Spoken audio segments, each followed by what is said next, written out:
Alors lundi 29 juin, dans la soirée, la commission spéciale bioéthique de l'Assemblée nationale a lancé l'examen en deuxième lecture du projet de loi bioéthique. Alors ils ont d'abord eu quelques moments de discours assez généraux, mais j'ai noté en particulier que Jean-Louis Touraine, le rapporteur, a quand même osé dire que la PMA sans père, je cite, « ne retire rien à personne ».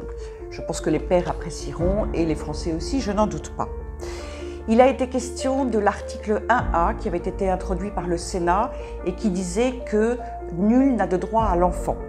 Eh bien, la majorité de la commission bioéthique a voté pour la suppression de cet article 1A.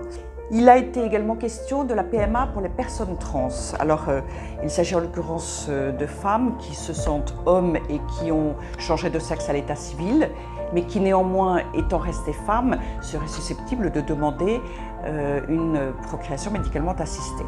Cet amendement a été rejeté. Enfin, cet après-midi, le débat s'est ouvert avec la PMA post-mortem, donc la possibilité d'avoir une PMA alors que le père, l'homme qui avait donné ses gamètes, est décédé. La PMA post-mortem qui a fait l'objet de vifs débats, finalement, la PMA post-mortem a été rejetée par la commission spéciale. En revanche, juste avant que je n'enregistre cette vidéo, c'est la technique de la ROPA qui était débattue au sein de la commission. La ROPA consiste chez le couple de femmes à prélever chez l'une des femmes ses ovocytes pour faire une fécondation in vitro avec du sperme anonyme et en implantant ensuite l'embryon dans l'utérus de l'autre femme.